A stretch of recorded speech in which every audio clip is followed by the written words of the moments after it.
সুপ্রিয় শিক্ষার্থী, আসসালামু আলাইকুম। আজকে আমরা শিখব মাইক্রোসফট এক্সেল বা এমএস এক্সেল এর বেসিক কিছু বিষয় এবং ইন্টারফেস পরিচিতি। চলুন শুরু করা যাক। শিক্ষার্থী, লক্ষ্য করুন আমরা ডেস্কটপে ক্লাস 8 নামক একটি মাইক্রোসফট এক্সেল এর ফাইল তৈরি করে রেখেছি। প্রথমে এটি আমরা ওপেন করব।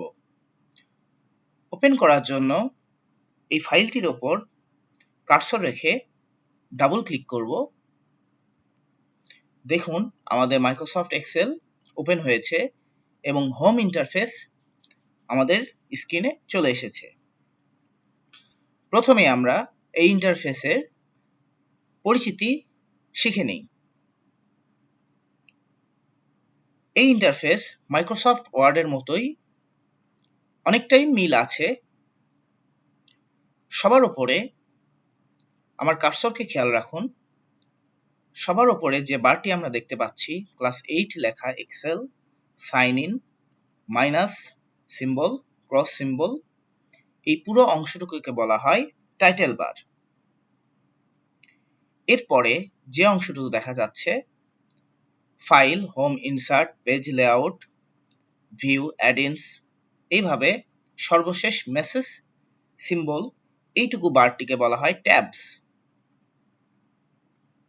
এরপরে ক্লিপবোর্ড একটি গ্রুপস, ফন্ট একটি গ্রুপস, অ্যালাইনমেন্ট একটি গ্রুপস, নাম্বার একটি গ্রুপস, স্টাইলস একটি গ্রুপস, সেলস, এইভাবে অ্যাড-ইনস, এই পুরো অংশটুকুকে বলা হয় গ্রুপস।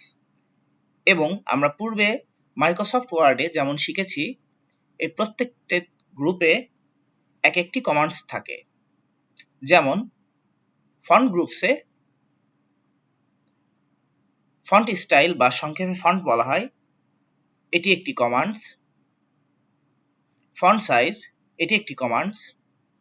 অ্যালাইনমেন্টে অ্যালাইন লেফট একটি কমান্ড, সেন্টার একটি কমান্ডস, এইভাবে অনেকগুলো কমান্ডস রয়েছে, ঠিক মাইক্রোসফট ওয়ার্ডের মতোই। এর পরের অংশটুকু একটু আলাদা।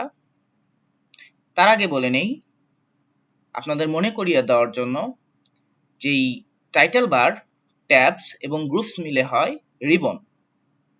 ঠিক আছে, এরপরে সর্ববাঁয়ে আমরা A1 লেখা দেখতে পাচ্ছি। এখানে কার্সর নিয়ে যাওয়ার সঙ্গে সঙ্গে এই বক্সের নাম দেখাচ্ছে, এটির নাম নেম বক্স। তাহলে এই ছোট্ট বক্সটুকুকে বলা হয় নেম বক্স। এরপরে এই সাদা বার বা বক্সটিকে বলা হয় ফর্মুলা বার। কি বলা হয়? ফর্মুলা বার। এখানে আমরা বিভিন্ন ধরনের ফর্মুলা টাইপ করে ভবিষ্যতে কাজ করব। এরপর আমাদের বইতে ফিরে যাই। বলা রয়েছে কলাম, রো, সেল কি তা জেনেছি। আমরা আবারও তা জেনে নিব। প্রথমেই কলাম।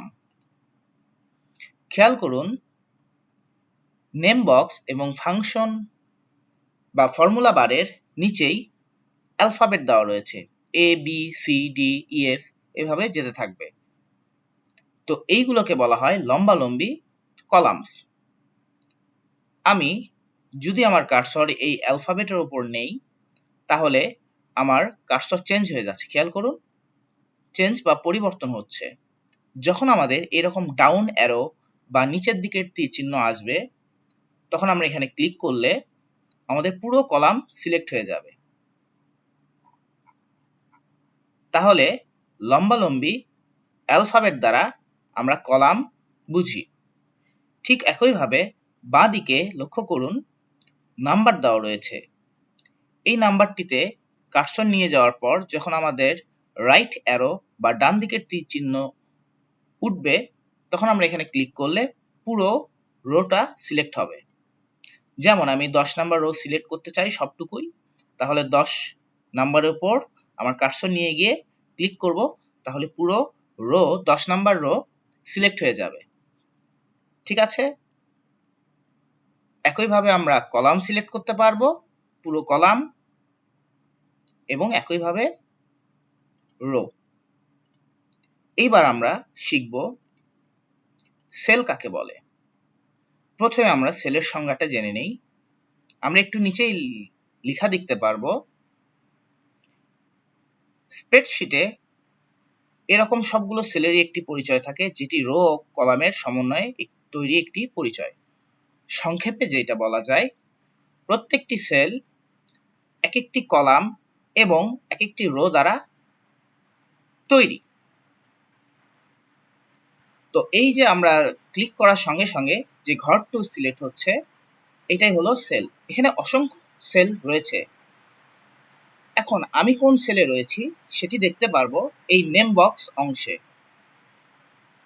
যেমন আমি যদি এখানে ক্লিক করি, তাহলে এই সেলের পরিচয় C5 দেখাচ্ছে।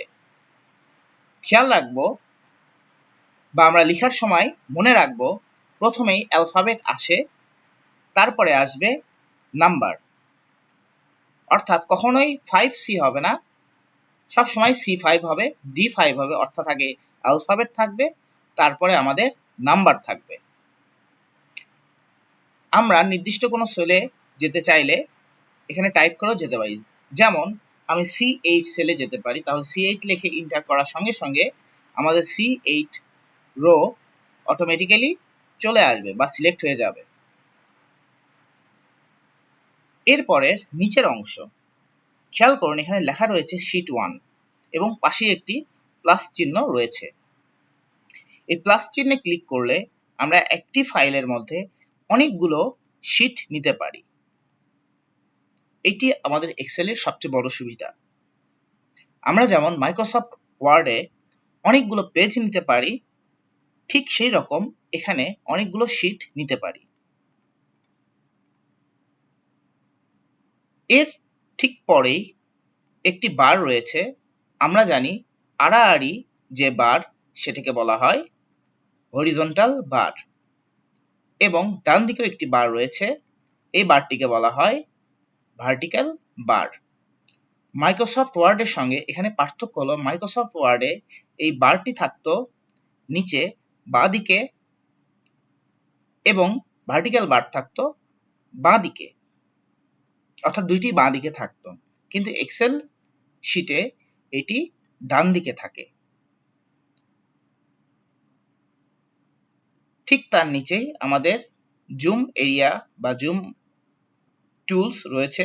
এখানে আমরা মাইনাসে ক্লিক করে শীটকে জুম ইন করতে পারি, জুম আউট করতে পারি, অর্থাৎ ছোট করতে পারি, এবং প্লাস কে ক্লিক করে জুম ইন বা বড় করতে পারি। তাহলে মাইনাসে ক্লিক করলে জুম আউট এবং প্লাসে ক্লিক করলে জুম ইন। তো আমরা সাধারণত এটা জুম 100% রাখবো।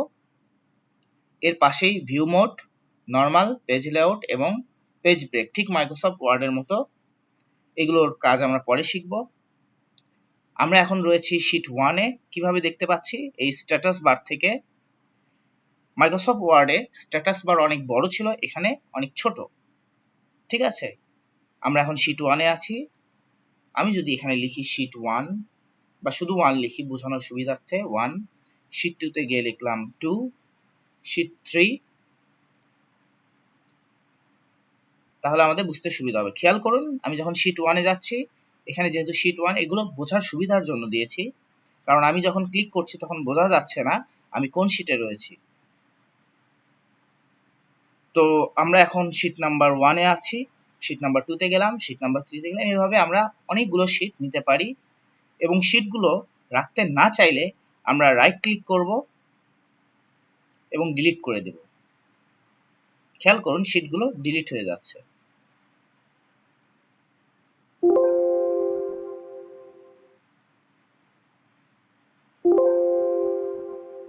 যেহেতু ওখানে লেখা ছিল, সেজন্য আমাদের একটি কনফার্মেশন বার এসেছিল বা মেসেজ এসেছিল। এই হলো আমাদের এক্সেলের প্রাথমিক পরিচিতি। সঙ্গে টাইটেল বারের কিছু কাজ শিখে নেই। টাইটেল বারে আমরা মাইনাস, এরপর চতুর্ভুজ এবং ক্রস লেখা রয়েছে, এগুলোর কাজ একটু শিখে নেই। যদি আমরা এই রিস্টোর ডাউন বা চতুর্ভুজ চিহ্নে ক্লিক করি, তাহলে আমাদের এই পুরো ইন্টারফেস আকৃতিতে ছোট হয়ে যাবে এবং যখন পুনরায় এই ত্রিভুজ চিহ্নে ক্লিক করব তখন এটি আবারও পুরো স্ক্রিন জুড়ে চলে আসবে। মাইনাস চিহ্নে যদি ক্লিক করি, এটাকে বলা হয় মিনিমাইজ অপশন, তাহলে আমার শীট বন্ধ না হয়ে টাস্ক বারে ওপেন হয়ে থাকবে, অর্থাৎ এটি পুরোপুরি বন্ধ হয়ে যাবে না, জাস্ট লুকিয়ে থাকবে। এই জন্য এটাকে বলা হয় মিনিমাইজ। এবং টাস্ক বারে পুনরায় ওই আইকনটির উপর, অর্থাৎ আমরা যেহেতু এখন এক্সেল অ্যাপ্লিকেশন ইউজ করছি, এখানে ক্লিক করলে এটি আবার পুনরায় আগের রূপে ফিরে আসবে। আর যদি ক্রস চিহ্নে ক্লিক করি বা ক্লোজ, তাহলে আমাদের এক্সেল শিট পুরোপুরি বন্ধ হয়ে যাবে। তবে এখানে যেহেতু আমি একটু কাজ করেছি, অর্থাৎ একটা লেখা লিখেছি, এর জন্য আমাকে একটি ওয়ার্নিং দিচ্ছে। এটাকে বলা হয় ওয়ার্নিং বার বা ওয়ার্নিং মেসেজ বা কনফার্মেশন মেসেজ। এখানে বলেছে আমি এই শিটটি সেভ করতে চাই অথবা ডন্ট সেভ করতে চাই। তো আমি সেভ দিব, তাহলে আমাদের কাজ হারিয়ে যাবে না। সেভ দেওয়ার সঙ্গে সঙ্গে এটি অফ হয়ে যাবে এবং পুনরায় অন করতে চাইলে একইভাবে ওই নির্দিষ্ট শিট বা এক্সেল ফাইলে ডাবল ক্লিক করার মাধ্যমে ওপেন করব। দেখুন এখানে 1 লেখা ছিল, 1 লেখাটা রয়ে গিয়েছে। এই হলো আমাদের বেসিক অপারেশন, কলাম, রো এবং সেলের পরিচিতি। আজ তাহলে এই পর্যন্ত। পরের ভিডিওতে আমরা পরবর্তী যে বিষয়গুলো রয়েছে, অর্থাৎ যোগ, বিয়োগ, গুণ, ভাগ, এগুলো আমরা শিখব। সে পর্যন্ত শুভরাত্রি।